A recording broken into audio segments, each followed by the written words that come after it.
Tantalus Systems is a power grid technology company helping modernize today's grids to make them more resilient, robust, and efficient through connected devices, data management, enterprise applications, and data analytics. It's been 8 months since Peter Londa, CEO, joined us, and he's here to give us a review, an update, and an outlook on the company and the North American power grid opportunity. This discussion couldn't be more timely with the ongoing rise of AI and massive expected investments in power-hungry data centers.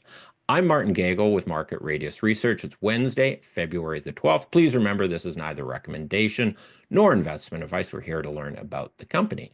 Peter, thank you very much for joining us. I'm really glad you're back. I really enjoy our conversations because we cover a lot of really interesting topics. How are things going? Good, Martin. Thanks for having us back, and I appreciate everyone's allocation of time to get a status update or learn a little bit more about our business. Last time you were here, we did a pretty in-depth dive through your deck. Let's just give a bit of a refresher on the company, get everyone up to the same level, and then we can go and dig into various topics. Absolutely. So just for reference, you'll pick up the November 2024 date on our presentation. That's because we have not yet reported our Q4 or 2024 year-end results. Those will be forthcoming in March. We'll look forward to providing that update to our shareholders and the broader investor community. So information through today's discussion will be tied to our Q3 September 30th, 2024 result to the extent we dive into financials, Martin. Just as a quick refresh, the Tantalus is, as you've described, a technology company that is singularly focused on helping the electric utility industry prepare for what's referred to as the energy transition, as well as modernizing the distribution grid. Before I dive in, just to give everybody some perspective, when you think about power and you think about the electric utility industry, there's generation, there's transmission, and then there's distribution. Tantalus is focused on the distribution portion of the grid, meaning the delivery of power from a substation down to each of your homes, your businesses, wherever you may be watching today's webinar from. And so to that end, we continue to make good progress, certainly since our last discussions here, Martin.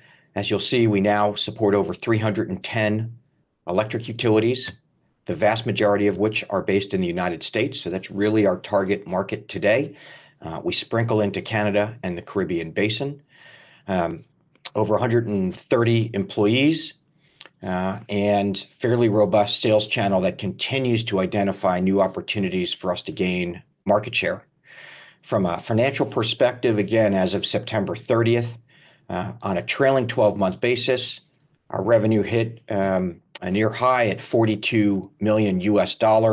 I'd note that unlike some other companies on the Toronto Stock Exchange, we do report in US dollars. That's where our revenue is generated for the most part, over 99% of it. 35% of our aggregate revenue comes from software and services. 25% of our total revenue is now recurring in nature. To that end, it equates to $12 million of revenue on a go-forward 12-month basis. Our gross profit margins reflect a combination of the devices, the intelligent devices we sell to utilities, and then the software and the analytics that are embedded on those devices and benefiting from and accessing the data that we capture. So it's a big area of focus is get the devices deployed, collect data, use our team to build software and analytics to monetize that data over time. So gross profit margins continue to improve for the business through the trailing 12 months, September 30th, almost 54% at this point. So we've made good progress both in terms of market as well as our financial performance. And I may just jump forward and again to your comment, Martin, about not doing too much of a deep dive. Sorry if it's making everyone dizzy for quickly jumping through slides, but just to provide everybody with a little broader perspective. Tantalus over the years has focused on helping utilities turn the distribution grid where power is delivered, turn that into an intelligent, networked IoT set of assets, Internet of Things set of assets. It's really one of the last frontiers as we think about modern society, where the grid that we rely on in many places is still very manual.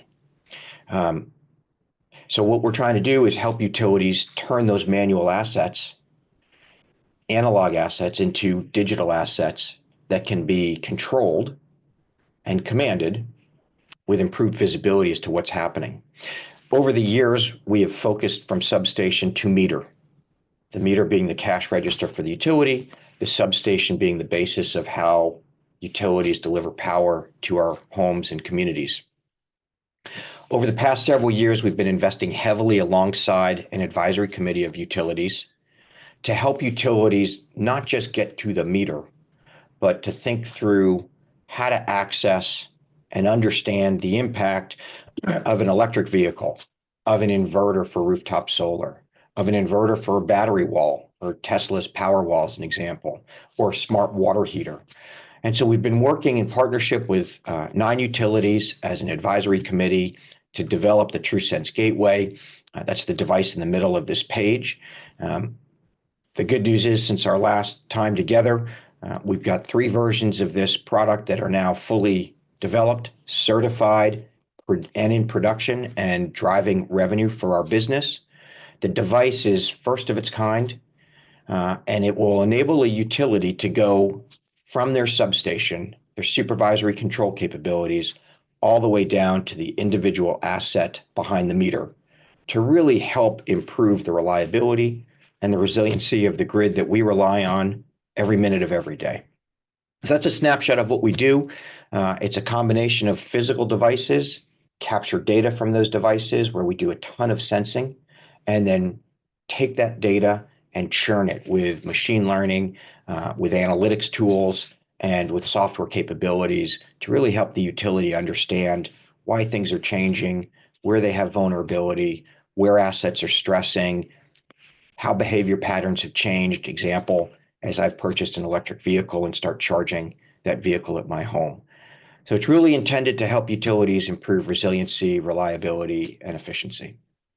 I hope that's a decent synopsis, Martin, without going too deep, and to reorient everybody on what Tantalus is and where we're focused. The TRUSense Gateway, that is it fair to say that's the sort of the next driver of growth for the company? Yeah, for sure. We've been developing this product, a little better image here, with 9 utilities as an advisory committee. So it's a great way for us to access voice of the customer within our product development and product roadmap. Those 9 utilities have been working alongside our engineers for 3 years. We own all the intellectual property. They're volunteering their time because they are looking to help us develop a specific solution to solve a set of problems that have been identified. We refer to those as use cases. And so to that end, this device plugs into any existing meter socket and any existing meter. So it's retrofitting to existing infrastructure, which is a great sales tool for us, and certainly for utilities, a way for them to maximize their return on existing infrastructure. And to give some perspective on what that means for Tantalus as we think about an inflection in growth, not to confuse, this is not backlog, but the 9 members of our advisory committee in the aggregate represent $150 million of incremental opportunity for our business as we talk to those advisory committee members and start to plan for the deployment of this technology that they've been working side by side with us to develop. We are engaged with 30 additional utilities, if not more at this point, that in the aggregate represent, from a qualification perspective, an incremental $350 million of opportunity. So in the last 8 months, we've really been codifying and qualifying what otherwise is about $500 million of opportunity for Tantalus. and really pleased to report that our team, and that's been working extremely hard, is gone from the discussion and the development to now commercialization and putting this device in the field with software and analytics to solve the use cases that utilities are helping us identify. So it's a long-winded answer to your question, Martin, but yes, in addition to the core business of what we do today, this is an incremental opportunity for Tantalus and a great inflection point in our business as we start to roll out the TRUSense Gateway and start to think about broader commercialization of the technology. Utilities have the reputation, I'm not sure if it's earned or not, of being somewhat slow-moving, very conservative. They don't want to break anything as they go, unlike some other people out there. Um, how are their implementation of this? Are they going to buy a few hundred of them, install them throughout a few neighborhoods, try it for a few years, and then sort of escalate the deployment? How do they view, and your advisory committee, they've been involved in the development of it, so I would hope they'd be quite happy with what they see now as they've been guiding the process. Um, what does the ramp up, the rollout of the adoption look like with your clients? I would say a little bit differently that utilities aren't slow to adopt. They're deliberate in their actions. If you take a step back, right, our customer is the utility. As an organization, utilities, by definition, are risk averse. And you're absolutely right. Their highest priority is making sure that we all have access to reliable and affordable power. So when we start to think about changes from a technology, from an asset, from a process perspective, utilities go through a very deliberate process to assess, to evaluate, to understand how those changes are going to impact their operations and ensure that the impact is positive for their end user, meaning the two of us relying on power for this webinar today and anyone else who's dialed in. So when we think about how to approach a utility and we think about a sales cycle, we think of it in the context of a journey. As we continue to expand our capabilities, we have multiple entry points for utilities to start their grid modernization journey. And the utility is the hero here. The goal is if they have some metering capability today that's automated, how do we help them expand and accelerate? If they don't, but they've got an aging transformer fleet that they are trying to prioritize and upgrade, right? We can deploy TRUSense gateways to help them pinpoint where they have the most vulnerable transformers. The goal is, right, multiple paths to access the utility, and then from those multiple paths, expand over a multi-decade relationship, which we are very fortunate to continue to have with the customer base that we serve. So with that in context, to your question, deployment, the answer is it varies. We support a variety of different types of utilities. So within the utility sector, you have generation, transmission, distribution. Within distribution, we have different types of utilities in the United States and in Canada. We have the large utilities that are typically owned by investors and traded on stock exchanges like Con Edison in New York, Pacific Gas and Electric in the San Francisco Bay Area, Hydro One in Canada. That's what gets a lot of the attention, certainly at the investor level and certainly with press. Beyond those investor-owned utilities, we have public power or municipally owned utilities in Canada and the US, utilities owned by cities. We also have in the US electric cooperatives that are in the United States that are owned by actual members in more rural communities. The large investor-owned utilities are regulated, Hydro One, Con Edison, PG&E. And so the cycle to evaluate, to pilot, to demonstrate, and then get approval through regulators can be 24 to 36 months. So it is an extended sales cycle.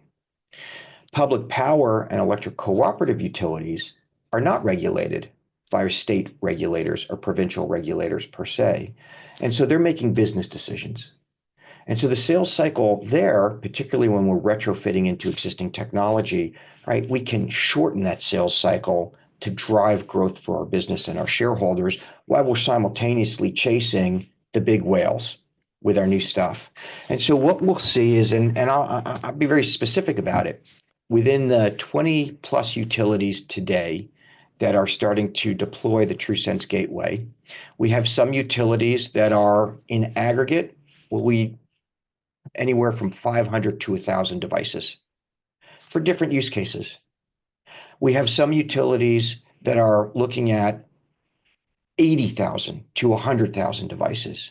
A lot of it ties to the size of the utility and then the corresponding use cases, meaning how many homes will they deploy a TRUSense Gateway?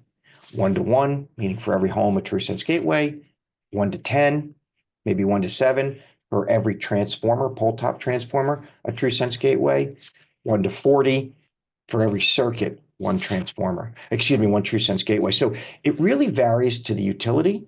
Our goal in the immediate term is to get as many utilities as possible deploying this technology. We have a first mover advantage and we want to take advantage of it.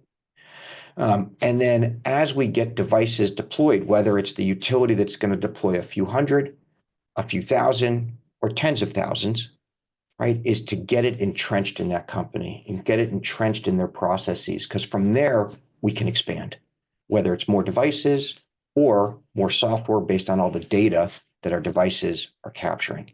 So it's not a clean answer to your question because it really varies based on the type of utility, the size of utility, and the use cases. But we're seeing everything from the hundreds to the tens of thousands. How many are currently deployed? So I can't give you that answer on the actual TRUSense Gateway, but we have over 20 utilities that have deployed devices. We're talking in the aggregate hundreds to 1,000 Okay. at this point. Okay. We've just started in getting the UL certifications that we talked a lot about previously, and not only 8 months ago here, but through our investment literature. We've worked through the UL certification processes through late Q3 and Q4 of 2024.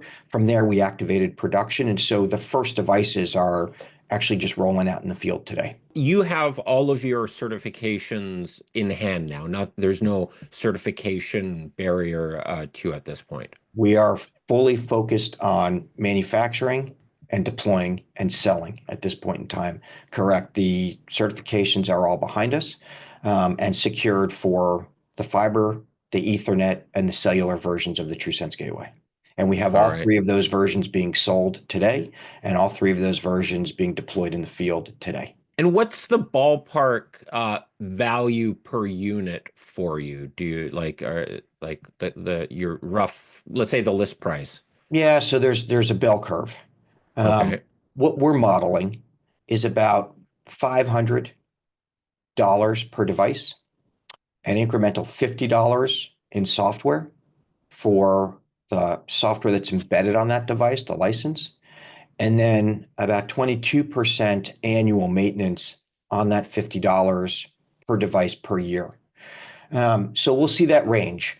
I think depending on use case and some of the bells and whistles, cellular versus fiber, range could be anywhere from $750 to $400, depending on volume, depending on use cases, depending on deployment. So we've got some decent range. We anticipate about a 40% gross profit margin on the device as we get into the few thousands of scale. So we're not too far away from that.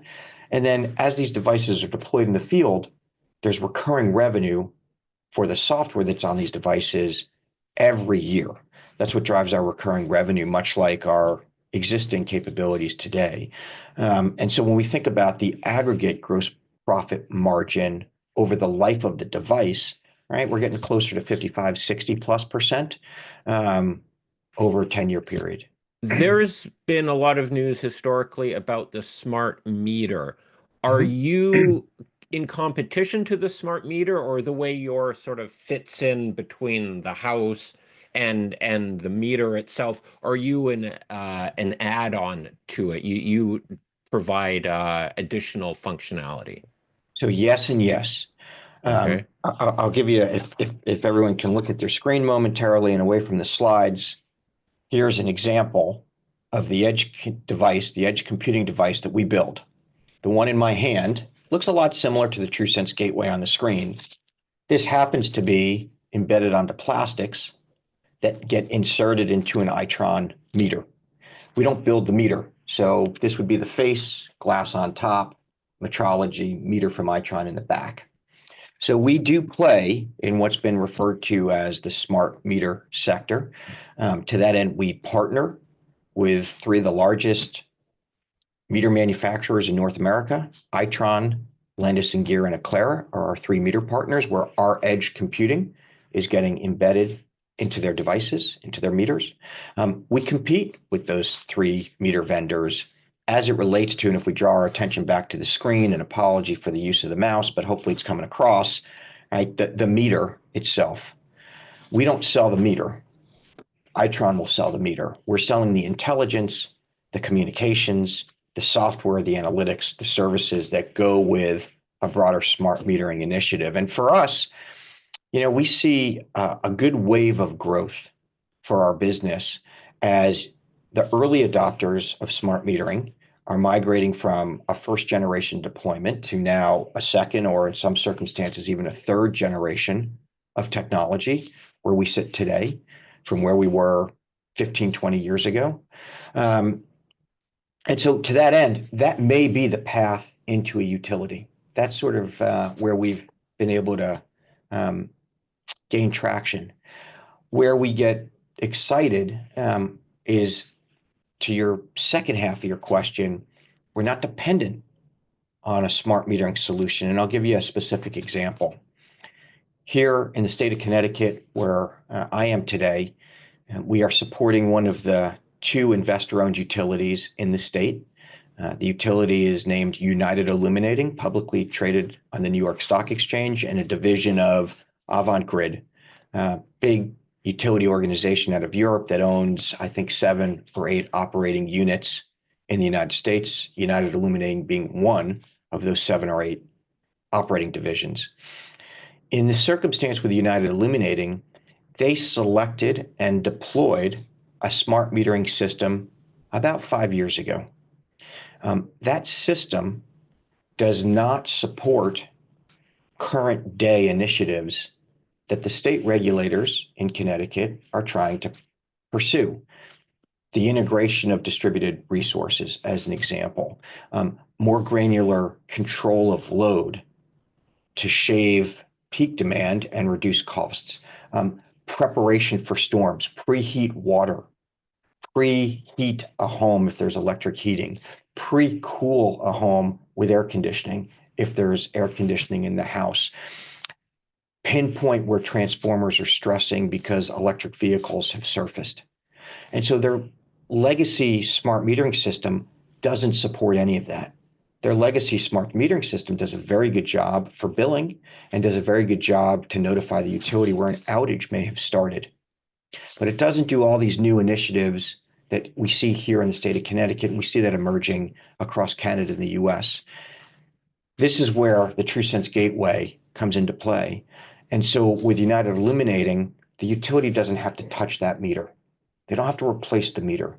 They don't have to go through a rate case for a new metering system, an upgrade to something that's relatively new, right? 4, 5, 6 years old out of a 15-year expected life. And so the TRUSense Gateway sits in between their existing smart meter, existing electric sockets on the side of a home, and with our device, now the utility is in a position to support all the use cases around shaving peak load, shifting load, preparing for storms with our power quality sensing, pinpointing which transformers are at stress of failing or exploding. So it's a way for us to access a utility where it has nothing to do with smart metering. So that's, again, it's a great question, and that's why I like this slide, right? We now have access to these utilities.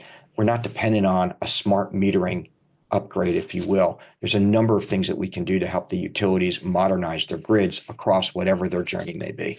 You sell other devices and software and services to the utilities as well. That's your sort of legacy business. Does that obviously you've got a relationship there and they trust you. Are there synergies between the TRUSense and your legacy or your Yeah, existing product portfolio? So it'll help drive sales both from the legacy customers so that they're as well as incentivized to new. do this, and then also say, hey, we're buying the TRUSense. Let's get some of your other solutions on our grid. Yeah, Martin. So it's a great question. So thank you for it. Absolutely. And so I'll give you. I always like to use examples in when I can to answer questions for clarity. So we have a number of utilities that have been working and partnering with Tantalus as their vendor for modernization for more than a decade. When we deployed some of our systems 10 years ago, 15 years ago, at the time, right, we were focused on, the world had like 2G and 3G for cellular. And in many circumstances, cellular wasn't available in some of the rural communities in Canada and the United States. The infrastructure wasn't there yet in a reliable way.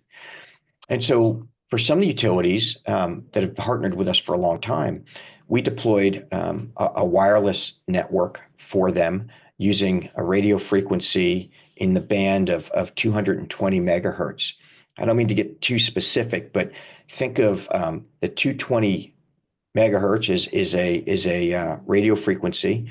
It is a very narrow band, meaning you can send a signal a long distance, 30-mile radius, but the band itself is narrow. You can't put a lot of data through it. And so we're seeing as utilities that leverage 220 very effectively 10 and 15 years ago to start their journey for modernization because there was no other alternative. Right? Today, we don't focus on 220 megahertz. We don't sell that any longer. We still support it, but that's not a technology that we really rely on in any material way. And so as those utilities now see 4G, LTE, 5G, cellular networks available within their footprint as the world goes cellular, right? The TRUSense Gateway is an immediate path for them to continue to leverage the system that we deployed, but migrate from a longer range, less data radio frequency to now a cellular network. Or in the event that utilities deployed fiber, which we've seen over the last 10 years, plug our device right into a fiber network to collect data and transmit data. So we're seeing that evolution within the captured accounts. I honestly, I like the expression sometimes better to be lucky than smart. Ideally, we're both. In this circumstance, we're a little bit of both because we didn't envision using the TRUSense Gateway as a communications migration strategy for existing customers. But yet, some of our customers have come to us and said, hey, we want to use the TRUSense Gateway as a collector, as a network infrastructure device, and a power quality sensing device. So it's an incremental use case that's evolved as we've started to roll this technology out that gives us a great opportunity to begin migrating some of the legacy deployments and generate revenue from the captured accounts, even though they're fully deployed and still using a system that's very effective. So it's a great way for us to continue to maintain that relationship, to get them locked into now our greatest and latest technology and help them accelerate their journey without having to rip and replace what's working today. So it's again, I think we'll see revenue contributions from our existing customers. We'll see revenue contributions from new customers as well. In terms of the TRUSense, what kind of news flow will you be able to provide? Will you, let's say, when would it be fair to say your current clients that recently been launched, they're sort of in a beta trial phase, and then will at some point they say, yeah, it's hit all the milestones, we're fully involved now with this, and then you can announce, okay, we've maybe not named them, but say 3 utilities have sort of approved the expansion of the deployment, or or something like that? Are you going to be able to give those type of milestones, or is it going to be more every quarter we'll see, oh, you've sold so many more dollars worth of the TRUSense? Yeah, so how to track this? And I'd say we're trying to get smarter about that as well, Martin. So I think as we see progress, we'll get smarter about it. But the things to track over the next 6, 12 months as we make progress. One of which is from just the milestones of technology completion and certification to then manufacturing, which we've shared. It will be how do we go? You'll see we shared this in November as of our November Q3 earnings call, 21 utilities activating field trials and/or deployments. So we'll report what's that aggregate number look like. From aggregate number of utilities, what do we think the aggregate opportunity is behind those utilities? Something that we can probably start to share. As we see some of the larger utilities go from initial field trial to full commitment, full deployment, volume commitments over a period of time, I think we will certainly announce major material agreements with utilities that are committing to the TRUSense Gateway that really have a financial impact quarter to quarter and year to year. So I think there'll be some specifics out of those 21 and aggregate opportunity. The other thing that we'll report on is revenue contribution. We won't split it out per se in our financials, but I think we'll highlight that in terms of, or maybe orders is probably the better way to track it, is what do the orders look like from the TRUSense Gateway as we really get up into production and deployment. So those are some of the, I think, milestones and some of the commercial elements that we'll share, from a financial perspective. From an industry perspective, we're very focused on the demonstration of use cases and the value that this technology, the combination of the device and the software, right? This is like your iPhone. It's not just the phone itself, it's what you do with the phone. It's what you can do with the phone. And it's a unified, embedded software solution. I like to say we're a hardware-enabled software company. That's really how we think. From a commercial perspective in the industry, we're going to focus on demonstration of how did we protect a transformer? How did utilities leverage advanced power quality measurement, and what did they identify at the substation level that led to either a need to upgrade infrastructure or potentially improve revenue profile for the utility? We got a couple of those brewing. With our partners, GE Appliances and Savant, we're looking forward to demonstrating what is the real value of aggregating and controlling electric water heaters and turning those water heaters into thermal storage for a utility. It's a great case study as we think about the energy transition and utilities trying to reduce their carbon footprint and just be more efficient, more importantly. So there are a couple of things like that investors, I think, can track beyond the financials, beyond the number of utilities and the orders. Right? What's the actual value that utilities are recognizing from the solution? Because it's those use cases, those white papers that are going to drive more utilities to adopt faster. So that's how we're going to, I think that's a fair barometer to track our progress. And, hopefully 8 months from now, we can circle back up and share some of those learnings. With as I said in my opening comments, there's a huge deployment of data centers and big power hungry data centers out there. They're not going to be sticking one of your units on the front of a Google data center. That's a different market than you. Does that create an opportunity where there's more stress on the grid? So the utilities are going to need to figure out what the rest of the grid is doing, or are those they've got their own transmission lines, and are they separate, or are they, because the utilities are so distracted by the data centers, maybe they're going to take their eye off the ball of let's say, the community. Is there an impact from this big data center, or just power demand upgrade that's going on? So when we think about the rise of data centers and the cascading impact that has on the utility and the opportunity it creates for Tantalus, you're absolutely right. We're not chasing Google or Amazon and trying to think through the infrastructure inside their data centers. That's not our core focus today. What we are trying to do is figure out how to help a utility in partnership with their Department of Commerce for their city. The city of Chattanooga in Tennessee is an example. How does the utility and the city come together to attract that next data center, to secure the business? Because with data center comes jobs, economic development, tax revenue, right? All kinds of good peripheral aspects associated with large data centers. For utilities, right, they may build a substation to justify. That substation may just support the data center per se. But the incremental demand, the incremental constraints on the grid have a cascading impact because you can't just generate more power.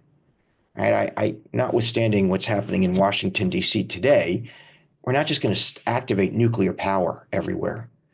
The drill, baby, drill, great, but you still just I'm not aware of too many new power generation plants that are being built in the United States today effectively and timely.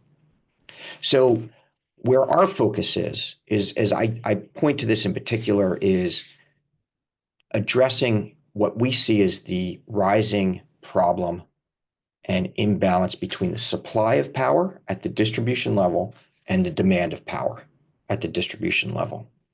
And when you see those things go out of whack, right? The storms in Texas a few years ago were a great example. Unregulated market, of which there are 12 or 13 in the US. It means anybody can play in this space. You have utilities that crashed because wind turbines froze, substations froze, backup gas-fired emergency power generators froze, right? Mega winter storm that they didn't anticipate. Their grid was not hardened for. Supply of power dropped by 50% over the course of a few hours. Well, demand increased. A lot of electric heating in Texas. So you have this massive imbalance between supply and demand when extreme weather hits. I see it in Connecticut. We pay among the highest electric rates in the United States today.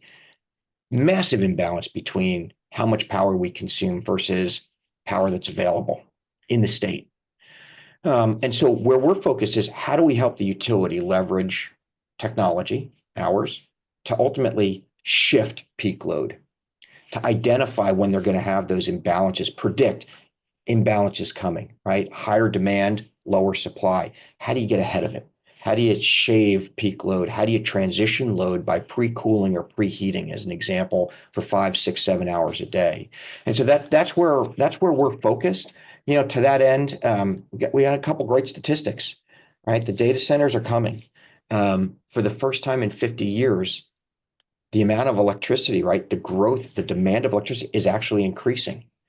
It's never would have thought electricity being deemed a clean source of power, but it is, relatively speaking. So we see an awful lot of opportunity down at the substation and from substation to the residential, commercial, and industrial, because we do commercial and industrial stuff with utilities. How do we help them improve their power quality? How do we help them improve their reliability? That then leads to how do they use that to leverage rates and economic development to attract those data centers? How do they then prepare for these imbalances between supply and demand? So sorry, it's one that I'm passionate about. We're in the thick of it. It's a great emerging problem, and it's a great source of opportunity for Tantalus. On the aspect of growth, I've noticed just very recently a few news releases that seem to be the growth of Tantalus. You've what looks like is a good upgrade to your board of directors. You've got a new CFO with a ton of bigger company growth experience. And then just, I think it was today, you announced an OTC listing. So to me, those seem to be all a little kind of interrelated. That's sort of the next stage of growth. Could you talk about those initiatives and what they mean for Tantalus? Yeah, absolutely. So thanks for that. In December, we expanded our board of directors, and I'd say we've been the customers we support in utilities are deliberate. I'd say our actions as an organization are similarly deliberate. So as we've started to see the momentum build in our business, and as we prepare for I'd say, improving our foundation as we anticipate an inflection in the company's life cycle.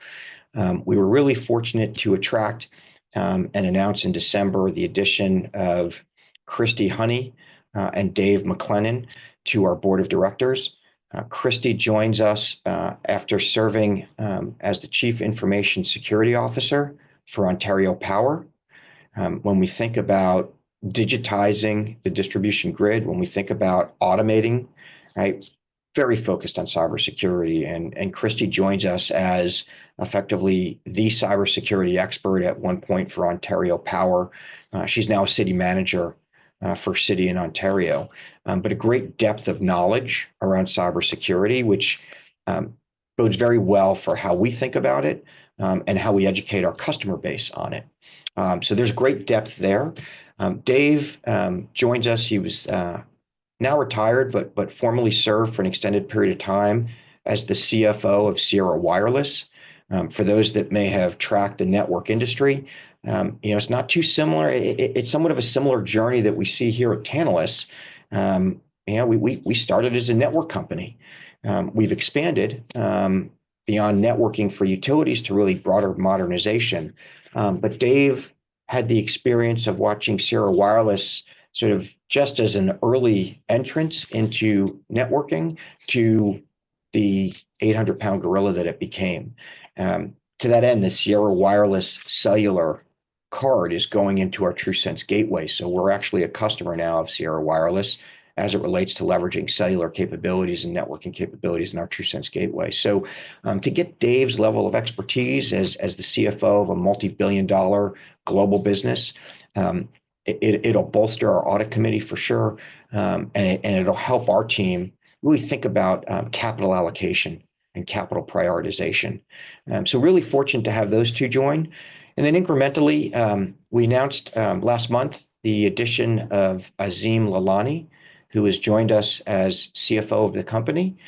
He's replaced George Resnick, who was our CFO that helped us go public. I'd say George did a terrific job in helping Tantalus transition from private company to public company. As we think about going from where we sit today to something hopefully much larger, we found Azim's skill set and expertise to be very beneficial. Azim most recently was CFO of Auto Canada, not necessarily from the utility sector per se, but an individual that understands the systems, the processes of a multi-billion-dollar organization. And he's been a part of a few other companies that have gone from the $50 to $70 million of revenue to $300 to $500 million of revenue. And so that's the journey that we're on. And so we really applauded George for everything that he did and his contributions. And we had a great multi-week integration where both were overlapping. And we've wished George well on his next endeavor. And we're excited to have Azim join us as we really think about the next iteration of growth and infrastructure for the company. So great bench strength that we've added at the board level and at the executive level. The OTC, Right. the OTC, sorry, you had referenced. Pleased to announce the OTCQX symbol, something that we had been circling around for some time. And certainly with our U.S. presence, U.S. customers, U.S. revenue or U.S. dollar revenue, we believe our investment thesis will play very well in the United States. And so the OTCQX makes it a little bit more straightforward for U.S. investors to participate and build positions in the company.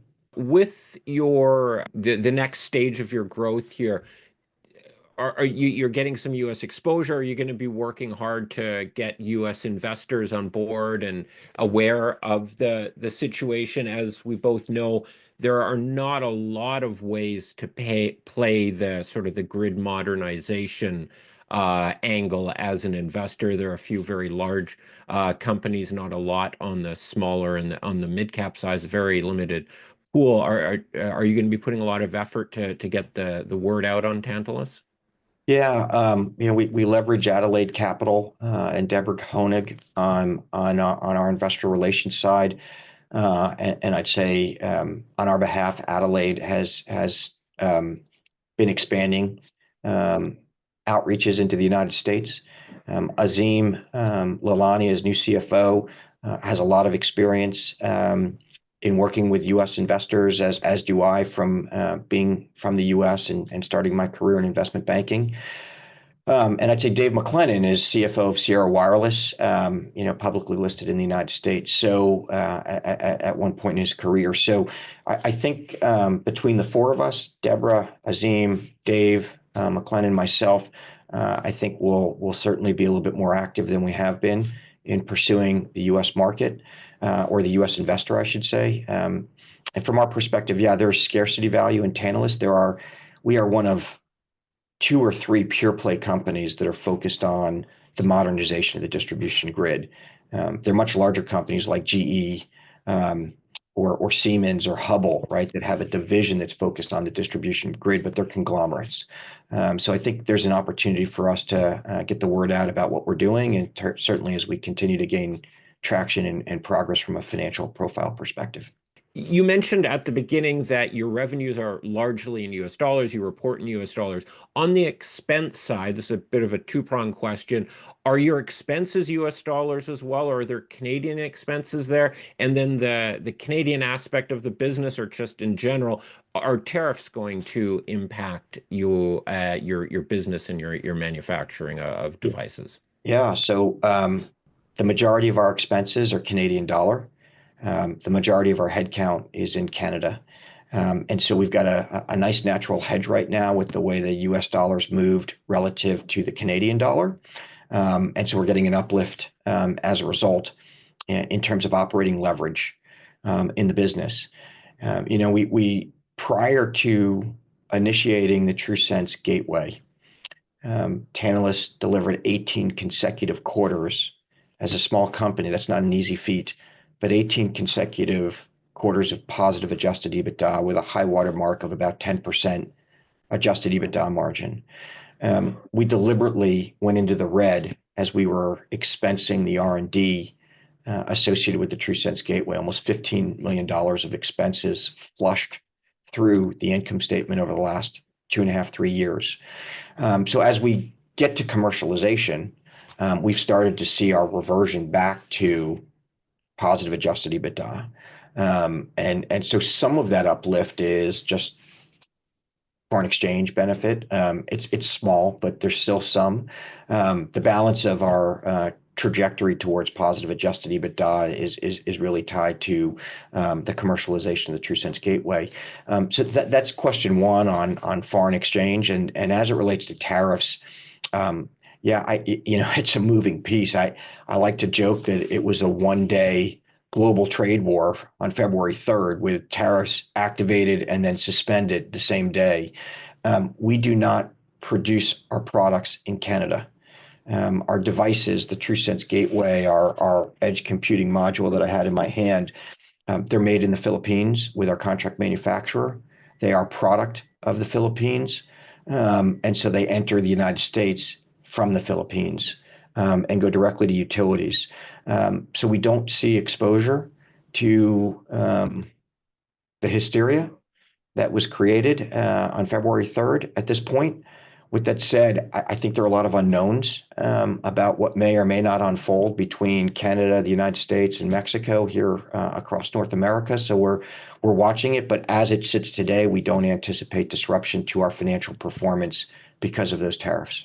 But if there were tariffs on the Philippines, that would then impact you.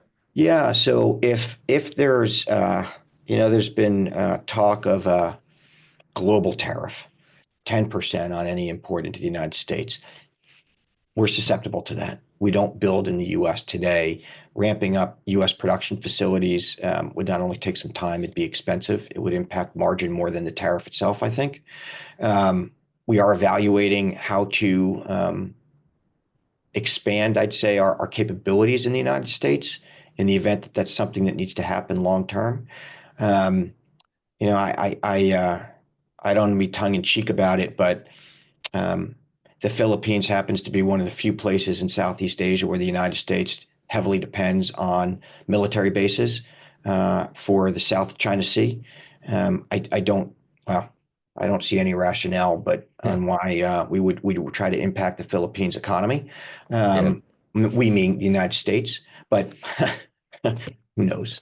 So yeah, Yeah. I'd say, and if that's the case, it's utility by utility and circumstance by circumstance. But in most of our T's and C's, we do have the ability to pass on tariffs.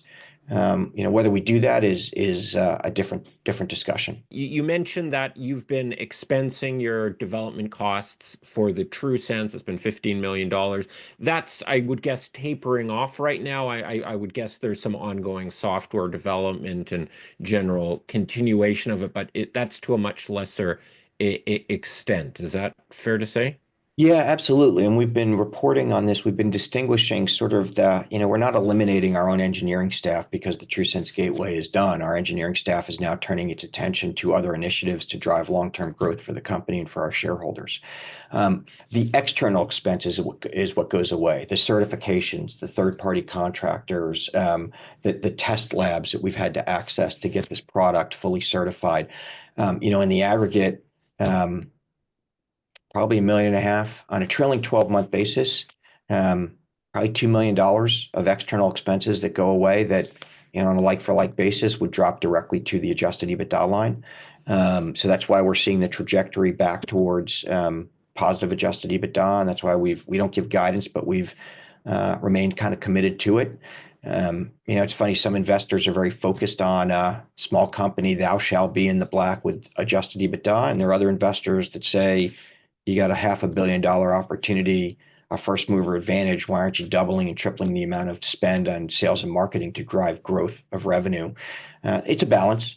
I'd say our balance sheet is extremely healthy right now, and so we're committed to running our business and generating cash flow for our shareholders. We're mindful of also continuing to make some investment in the sales and marketing side, as well as the customer operations side, to make sure we're winning accounts, and then we're being very successful with those accounts to deploy long term. And just to review, you've got roughly $10 million cash on your balance sheet, if I remember Yeah. correctly. So as of the end of as of the end of Q3, a little over $10 million of revenue. I'd remind investors that Of we like cash. Sorry. of cash. Yeah, thank you. $10 million of cash on the balance sheet Yeah. as of September 30th. Thanks for that correction. I would remind investors that the significant majority of our recurring revenue gets invoiced sort of late October, November, and December. We like to refer to it as a slingshot of cash that we see at the beginning of each year at end of Q4 and then into Q1, where we're starting to collect for that recurring revenue on a go-forward 12-month basis. So, yeah, in normal course, we would expect to see the balance sheet improve through Q4 and into Q1, and then kind of Q3 is the low point for us in cash, as we think about the consequence of deferred revenue, right? Collecting cash earlier in the year, and then the deferred revenue bleeds off the balance sheet systematically through the year. So I'd say, from our perspective, it could always be healthier, but we're in a very good spot, I think, to continue to make investments in the company. We're about at an hour here. We've covered a lot of territory, Peter. So thank you very much. We should wrap it up. Can you make any final comments or thoughts or some ideas to leave investors with as we call it a day here on this? Yeah, and appreciate those of you hanging in here. So, I'd say Tantalus has a rich history. We've got a team that is only improving with the additions that we've made recently. There are a number of market catalysts between the rise of data centers and the electrification of our world, as well as the need to modernize the grid. We think we're fortunately found ourselves at the right place at the right time, with an existing core business that has operating leverage, and a great inflection point with the TRUSense Gateway. So, it's a pretty compelling time. I'd say our team is extremely excited, and kind of re-energized, pun intended, as we really think about 2025 and beyond. It's been, not easy to stay public, make massive investments in new R&D, and talk about the delivery of new technology. That's a tough thing to do as a small company in a public dynamic. We're really pleased that we've gotten through it. We've come through it very well, in our opinion. We're in a great financial position, and I think we got a great opportunity in front of us. So you'd reference sort of scarcity value here. There are not a lot of plays in the public markets around grid modernization. I think Tantalus is a worthy element and a worthy company to be included in someone's investment thesis. Peter, thank you very much. I appreciate that. Fascinating. A lot of fun talking to you, and looking forward to getting future updates. Have a great day, and we'll talk to you again soon. Thanks so much, Martin. Have a great day.